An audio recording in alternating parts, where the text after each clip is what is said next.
Los destiladores de naranja, Horacio Quiroga. El hombre apareció un mediodía, sin que se sepa cómo ni por dónde. Fue visto en todos los boliches de Viraromí, bebiendo como no se había visto beber a nadie, si se exceptúan Rivet y Juan Brown. Vestía bombachas de soldado paraguayo, zapatillas sin medias y una mugrienta boina blanca terciada sobre el ojo. Fuera de beber, el hombre no hizo otra cosa que cantar alabanzas a su bastón, un nudoso palo sin cáscara, que ofrecía a todos los peones para que trataran de romperlo. Uno tras otro, los peones probaron sobre las baldosas de piedra el bastón milagroso que, en efecto, resista a todos los golpes. Su dueño, recostado de espaldas al mostrador y cruzado de piernas, sonreía satisfecho. Al día siguiente, el hombre fue visto a la misma hora y en los mismos boliches, con su famoso bastón. Desapareció luego, hasta que un mes más tarde se lo vio desde el bar avanzar al crepúsculo por entre las ruinas, en compañía del químico Rivet. Pero esta vez supimos quién era. Hacia 1800, el gobierno del Paraguay contrató a un buen número de sabios europeos, profesores de universidad los menos e industriales los más. Para organizar sus hospitales, el Paraguay solicitó los servicios del doctor Else, joven y brillante biólogo sueco, que en aquel país nuevo halló ancho campo para sus grandes fuerzas de acción.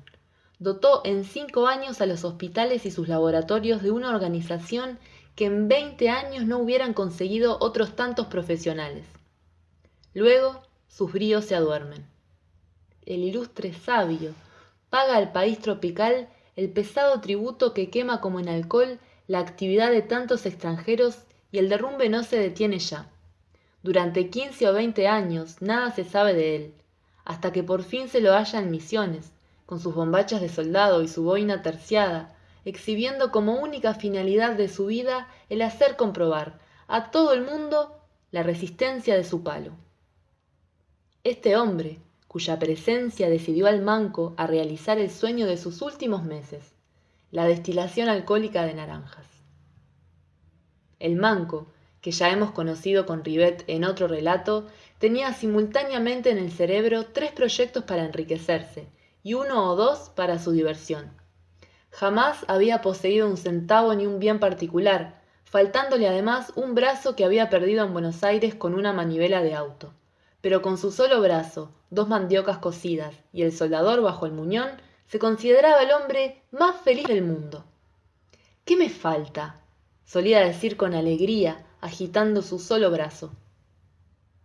Su orgullo, en verdad, consistía en un conocimiento más o menos hondo de todas las artes y oficios, en su sobriedad ascética y en 2 tomos de l'Encyclopédie. Fuera de esto, de su eterno optimismo y su soldador, nada poseía. Pero su pobre cabeza era en cambio una marmita huyente de ilusiones, en que los inventos industriales le hervían con más frenesí que las mandiocas de su olla. No alcanzándole sus medios para aspirar a grandes cosas, planeaba siempre pequeñas industrias de consumo local, o bien dispositivos asombrosos para remontar el agua por filtración desde el bañado de la horqueta hasta su casa. En el espacio de 3 años, el manco había ensayado sucesivamente la fabricación de maíz quebrado, siempre escaso en la localidad, de mosaicos de blec y arena ferruginosa, de turrón de maní y miel de abejas, de resina de incienso por destilación seca, de cáscaras abrillantadas de apepú, cuyas muestras habían enloquecido de gula a los mensús, de tintura de lapacho, precipitada por la potasa, y de aceite esencial de naranja, industria en cuyo estudio lo hallamos absorbido cuando Else apareció en su horizonte. Preciso es observar que ninguna de las anteriores industrias había enriquecido a su inventor, por la sencilla razón de que nunca llegaron a instalarse en forma. ¿Qué me falta?, repetía contento agitando el muñón. 200 pesos. ¿Pero de dónde los voy a sacar? Sus inventos, cierto es, no prosperaban por la falta de esos miserables pesos, y bien se sabe que es más fácil hallar en Viraromí un brazo de más que 10 pesos prestados. Pero el hombre no perdía jamás su optimismo, y de sus contrastes brotaban, más locas aún, nuevas ilusiones para nuevas industrias. La fábrica de esencia de naranja fue sin embargo una realidad. Llegó a instalarse de un modo tan inesperado como la aparición de Else, sin que para ello se hubiera visto corretear al manco por los talleres yerbateros más de lo acostumbrado. El manco no tenía más material mecánico que 5 o 6 herramientas esenciales, fuera de su soldador. Las piezas, todas de sus máquinas, salían de la casa del uno, del galón del otro, como las palas de su rueda Pelton, para cuya confección utilizó todos los cucharones viejos de la localidad. Tenía que trotar, sin descanso, tras de 1 metro de caño o una chapa oxidada de zinc, que él, con su solo brazo y ayudado del muñón, cortaba, torcía, retorcía y soldaba con su enérgica fe de optimista. Así sabemos que la bomba de su caldera provino del pistón de una vieja locomotora de juguete, que el manco llegó a conquistar de su infantil dueño, contándole 100 veces cómo había perdido el brazo, y que los platos del alambique, su alambique no tenía refrigerante vulgar de serpentín, sino de gran estilo de platos, nacieron de las planchas de zinc puro con que un naturalista fabricaba tambores para guardar víboras. Pero lo más ingenioso de su nueva industria era la prensa para extraer jugo de naranja. Constituíala un barril perforado con clavos de 3 pulgadas, que giraba alrededor de un eje horizontal de madera. Dentro de ese erizo, las naranjas rodaban, tropezaban con los clavos y se deshacían brincando, hasta que transformadas en una pulpa amarilla sobrenadada de aceite, iban a la caldera. El único brazo del manco valía en el tambor medio caballo de fuerza, aún a pleno sol de Misiones, y bajo la gruesísima y negra camiseta de marinero que el manco no abandonaba ni en el verano. Pero como la ridícula bomba de juguete requería asistencia casi continua, el destilador solicitó la ayuda de un aficionado que desde los primeros días pasaba desde lejos las horas observando la fábrica, semioculto tras un árbol. Llamábase este aficionado Malaquías Rubidarte. Era un muchachote de 20 años, brasileño y perfectamente negro, a quien suponíamos virgen, y lo era, y que habiendo ido una mañana a caballo a casarse a Corpus, regresó a los 3 días de noche cerrada, borracho y con 2 mujeres en Anca.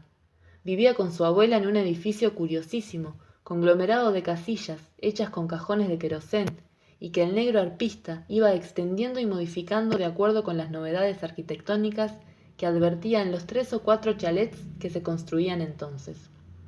Con cada novedad, Malaquías agregaba o alzaba un ala de su edificio, y en mucho menor escala, al punto que las galerías de sus chalets de alto tenían 50 centímetros de luz, y por las puertas apenas podía entrar un perro. Pero el negro satisfacía así sus aspiraciones de arte, sordo a las bromas de siempre. Tal artista no era el ayudante por 2 mandiocas que precisaba el manco. Malaquías dio vueltas al tambor una mañana entera sin decir una palabra, pero a la tarde no volvió, y la mañana siguiente estaba otra vez instalado observando tras el árbol. Resumamos esta fase. El manco obtuvo muestras de aceite esencial de naranja dulce y agria, que logró remitir a Buenos Aires. De aquí le informaron que su esencia no podía competir con la similar importada, a causa de la alta temperatura a que se la había obtenido, que sólo con nuevas muestras por presión podrían entenderse con él, vistas las deficiencias de la destilación, etcétera, etcétera. El manco no se desanimó por esto. «Pero es lo que yo decía», nos contaba a todos alegremente cogiéndose el muñón tras la espalda. «No se puede obtener nada a fuego directo, ¿y qué voy a hacer con la falta de plata?». Otro cualquiera, con más dinero y menos generosidad intelectual que el manco, hubiera apagado los fuegos de su alambique. Pero mientras miraba melancólico su máquina remendada, en que cada pieza eficaz había sido reemplazada por otra sucedánea, el manco pensó de pronto que aquel cáustico barro amarillento que se vertía del tambor podía servir para fabricar alcohol de naranja. Él no era fuerte en fermentación, pero dificultades más grandes había vencido en su vida. Además, Rivet lo ayudaría. Fue en este momento preciso cuando el doctor Else hizo su aparición en Ibiraromí. El manco había sido el único individuo de la zona que, como había acaecido con Rivet, respetó al nuevo caído. Pese al abismo en que habían rodado uno y otro, el devoto de la gran enciclopedia no podía olvidar lo que ambos ex-hombres fueran un día. Cuántas chanzas y cuán duras en aquellos analfabetos de rapiña se hicieron al manco sobre sus dos ex hombres. Lo hallaron siempre de pie. La caña los perdió, respondía con seriedad sacudiendo la cabeza. Pero saben mucho. Debemos mencionar aquí un incidente que no facilitó el respeto local hacia el ilustre médico. En los primeros días de su presencia en Ibiraromí, un botino había llegado hasta el mostrador del boliche a rogarle un remedio para su mujer que sufría de tal y cual cosa. Él se lo oyó con suma atención y, volviéndose al cuadernillo de estraza sobre el mostrador, comenzó a recetar con mano terriblemente pesada. La pluma se rompía. Él se echó a reír, más pesadamente aún, y estrujó el papel sin que se le pudiera obtener una palabra más. «Yo no entiendo nada de esto», repetía tan solo. El manco fue algo más feliz cuando, acompañándolo esa misma siesta hasta la horqueta, bajo un cielo blanco de color, lo consultó sobre las probabilidades de aclimatar la levadura de caña al caldo de naranja, en cuánto tiempo podría aclimatarse y en qué porcentaje mínimo. «Ribet conoce esto mejor que yo», murmuró Else. «Con todo», insistió el manco, «yo me acuerdo bien de que los sacaromices iniciales», y el buen manco se despachó a su gusto. Else, con la boina sobre la nariz para contrarrestar la reverberación, respondía en breves observaciones y como a disgusta. El manco dedujo de ellas que no debía perder el tiempo aclimatando levadura alguna de caña, porque no obtendría sino caña ni al 1 por 100.000, que debía esterilizar su caldo, fosfatearlo bien y ponerlo en movimiento con levadura de Borgoña pedida a Buenos Aires. Podía aclimatarla si quería perder el tiempo, pero no era indispensable. El manco trotaba a su lado, ensanchándose el escote de la camiseta de entusiasmo y calor. «Pero soy feliz», decía, «no me falta ya nada. Pobre manco». Faltábale precisamente lo indispensable para fermentar sus naranjas. 8 o 10 bordelesas vacías, que en aquellos días de guerra valían más pesos que los que él podría ganar en 6 meses de soldar día y noche. Comenzó, sin embargo, a pasar días enteros de lluvia en los almacenes de los yerbales, transformando latas vacías de nafta en envases de grasa quemada o podrida para alimento de los peones, y a trotar por todos los boliches en procura de los barriles más viejos que para nada servían ya. Más tarde, Ribet y Else, tratándose de alcohol de 90 grados, lo ayudarían con toda seguridad. Ribet lo ayudó, en efecto, en la medida de sus fuerzas, pues el químico nunca había sabido clavar un clavo. El manco solo abrió, desarmó, raspó y quemó una tras otra las viejas bordelesas con medio dedo de pozo violeta en cada duela, tarea ligera, sin embargo, en comparación con la de armar de nuevo las bordelesas, y a la que el manco llegaba con su brazo y cuarto tras inacabables horas de sudor. Else había ya contribuido a la industria con cuanto se sabe hoy mismo sobre fermentos, pero cuando el manco le pidió que dirigiera el proceso fermentativo, el ex sabio se echó a reír levantándose. «Yo no entiendo nada de esto», dijo recogiendo su bastón bajo el brazo, y se fue a caminar por allí, más rubio, más satisfecho y más sucio que nunca. Tales paseos constituían la vida del médico. En todas las picadas se lo hallaba con sus zapatillas, sin medias y su continente eufórico. Fuera de beber en todos los boliches y todos los días, de 11 a 16, no hacía nada más.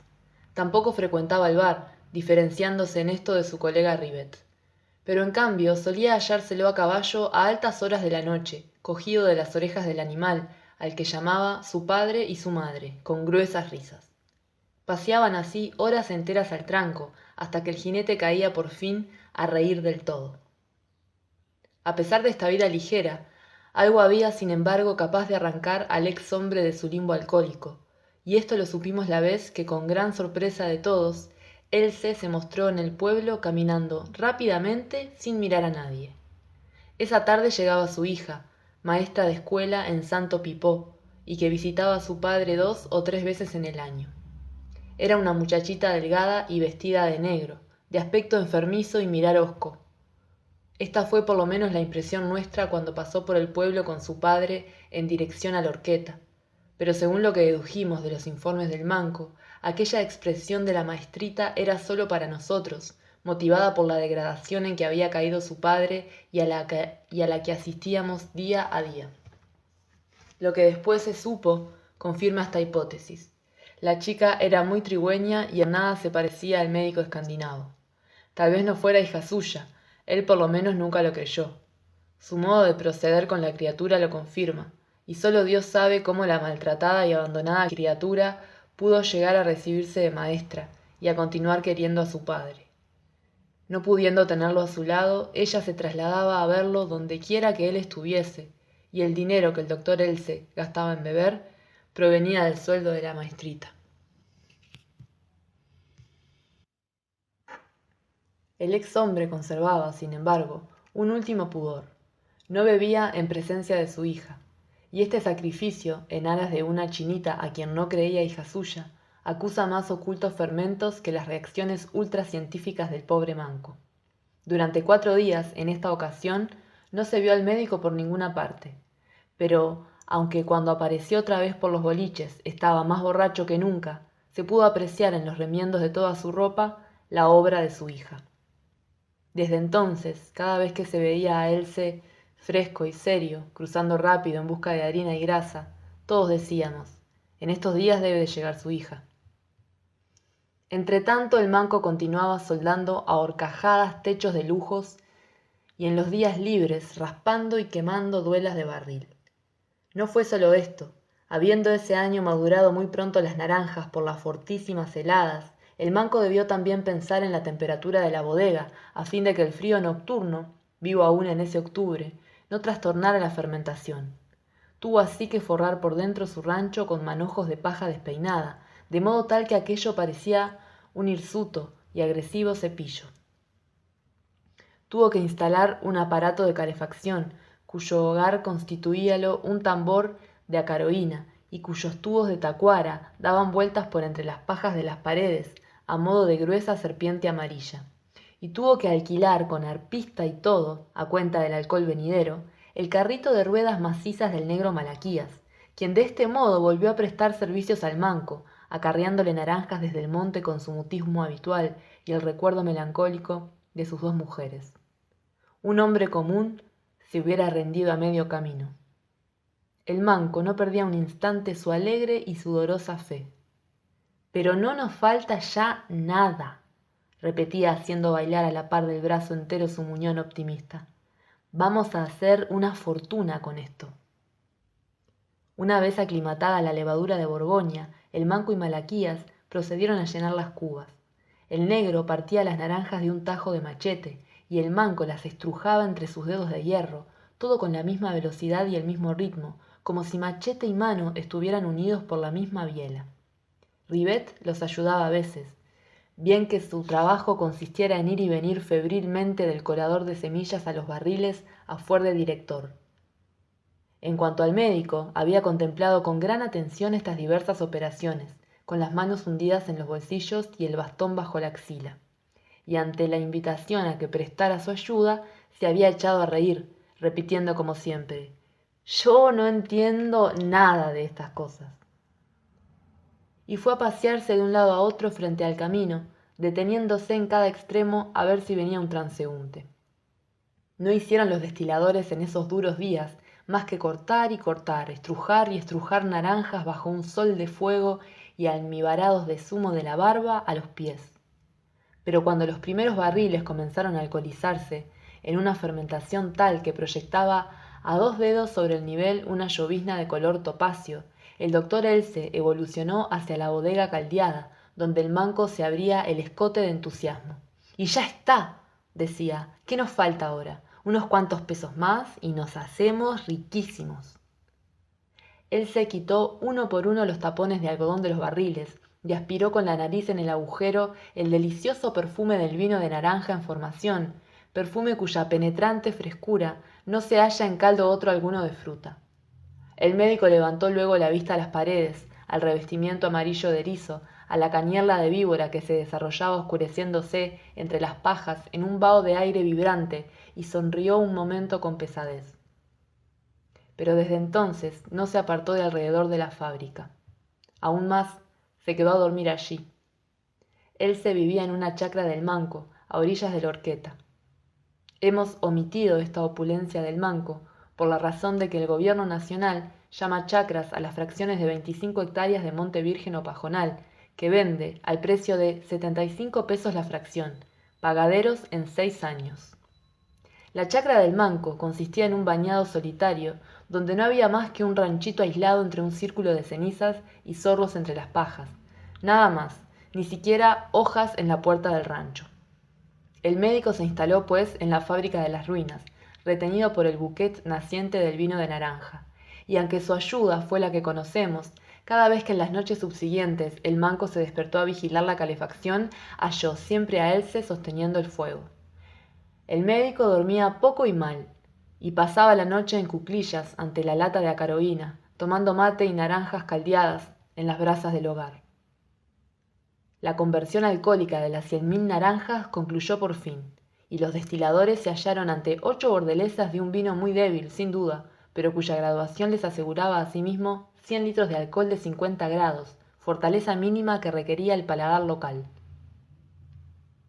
Las aspiraciones del Manco eran también locales, pero un especulativo como él, a quien preocupaba ya la ubicación de los transformadores de corriente en el futuro cable eléctrico desde el Iguazú hasta Buenos Aires, no podía olvidar el aspecto puramente ideal de su producto.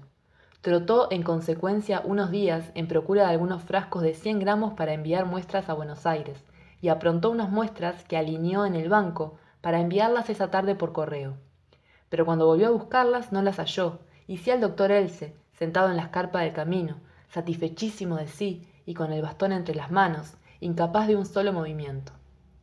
La aventura se repitió una y otra vez, al punto de que el pobre Manco desistió definitivamente de analizar su alcohol. El médico, rojo, lacrimoso y resplandeciente de euforia, era lo único que hallaba.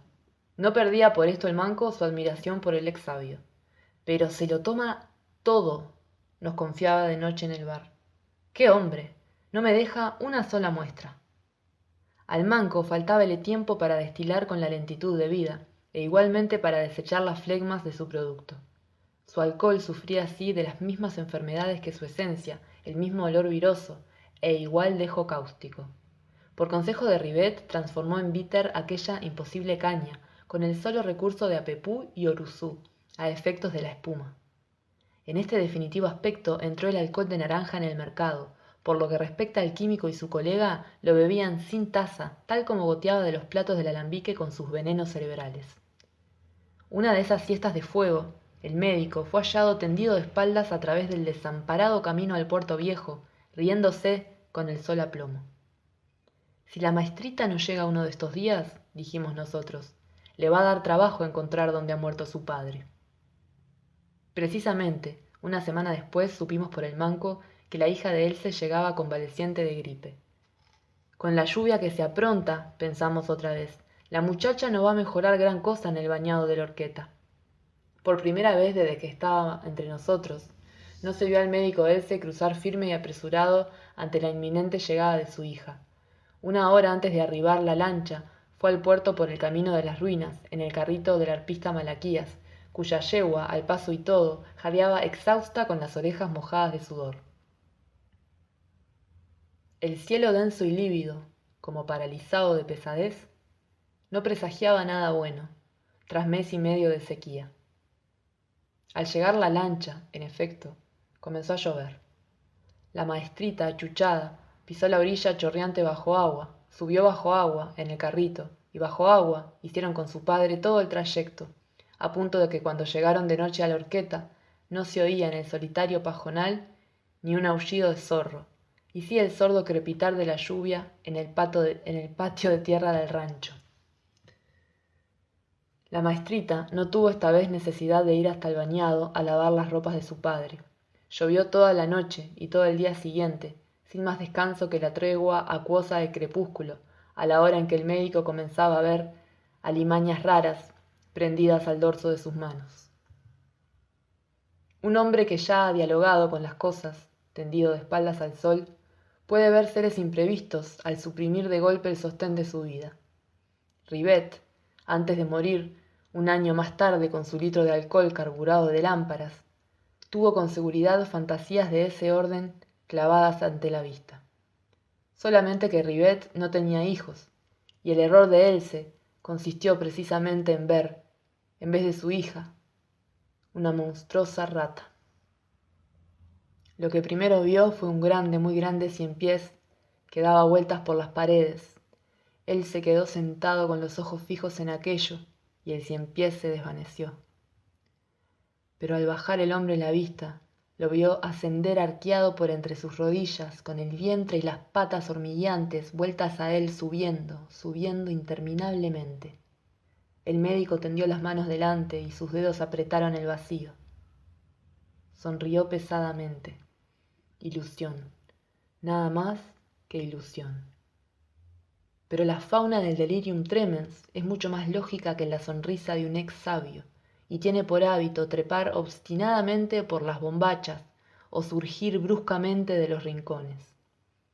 Durante muchas horas, ante el fuego y con el mate inerte en la mano, el médico tuvo conciencia de su estado. Vio, arrancó y desenredó tranquilo más víboras de las que pueden pisarse en sueños. Alcanzó a oír una dulce voz que decía: «Papá, estoy un poco descompuesta, voy un momento afuera». Él se intentó todavía sonreír a una bestia que había irrumpido de golpe en medio del rancho, lanzando horribles alaridos, y se incorporó por fin, aterrorizado y jadeante. Estaba en poder de la fauna alcohólica. Desde las tinieblas comenzaban ya a asomar el hocico bestias innumerables. Del techo se desprendían también cosas que él no quería ver. Todo su terror sudoroso estaba ahora concentrado en la puerta, en aquellos hocicos puntiagudos que aparecían y se ocultaban con velocidad vertiginosa. Algo como dientes y ojos asesinos de inmensa rata se detuvo un instante contra el marco, y el médico, sin apartar la vista de ella, cogió un pesado leño. La bestia, adivinando el peligro, se había ya ocultado. Por los flancos del ex sabio, por atrás, hincábanse en sus bombachas cosas que trepaban, pero el hombre, con los ojos fuera de las órbitas, no veía sino la puerta y los hocicos fatales. Un instante, el hombre creyó distinguir entre el crepitar de la lluvia un ruido más sordo y nítido. De golpe la monstruosa rata surgió en la puerta, se detuvo un momento a mirarlo y avanzó hacia ella el leño con todas sus fuerzas. Ante el grito que lo sucedió, el médico volvió bruscamente en sí, como si el vertiginoso telón de monstruos se hubiera aniquilado con el golpe en el más atroz silencio. Pero lo que yacía aniquilado a sus pies no era la rata asesina, sino su hija. Sensación de agua helada, escalofrío de toda la médula. Nada de esto alcanza a dar la impresión de un espectáculo de semejante naturaleza. El padre tuvo un resto de fuerza para levantar en brazos a la criatura y tenderla en el catre, y al apreciar de una sola ojeada al vientre el efecto irremisiblemente mortal del golpe recibido, el desgraciado se hundió de rodillas ante su hija, su hijita abandonada, maltratada, desechada por él. Desde el fondo de 20 años surgieron en explosión de vergüenza la gratitud y el amor que nunca le había expresado a ella. Chinita, hijita suya. El médico tenía ahora la cara levantada hacia la enferma. Nada que esperar de aquel semblante fulminado. La muchacha acababa sin embargo de abrir los ojos, y su mirada excavada y ebria ya de muerte reconoció por fin a su padre. Esbozando entonces una dolorosa sonrisa cuyo reproche solo el lamentable padre podía en esas circunstancias apreciar, murmuró con dulzura: «¿Qué hiciste, papá?». El médico hundió de nuevo la cabeza en el catre. La maestrita murmuró otra vez, buscando con la mano la boina de su padre: «Pobre papá, no es nada. Ya me siento mucho mejor. Mañana me levanto y concluyo todo. Me siento mucho mejor, papá». La lluvia había cesado. La paz reinaba afuera.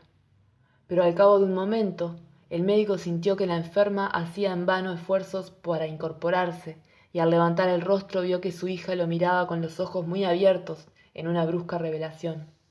«Yo me voy a morir, papá». «Hijita», murmuró solo el hombre. La criatura intentó respirar hondamente sin conseguirlo tampoco. Papá, ya me muero. Papá, hazme caso. Una vez en la vida, no tomes más, papá. Tras un rato, una inmensidad de tiempo, el médico se incorporó y fue tambaleante a sentarse otra vez en el banco, mas no sin apartar antes con el dorso de la mano una alimaña del asiento, porque ya la red de monstruos se entretejía vertiginosamente. Oyó todavía una voz de ultratumba. «¡No tomes más, papá!». El ex hombre tuvo aún tiempo de dejar caer ambas manos sobre las piernas, en un desplome y una renuncia más desesperada que el más desesperado de los sollozos de que ya no era capaz. Y ante el cadáver de su hija, el doctor Else vio otra vez asomar en la puerta los hocicos de las bestias que volvían a un asalto final.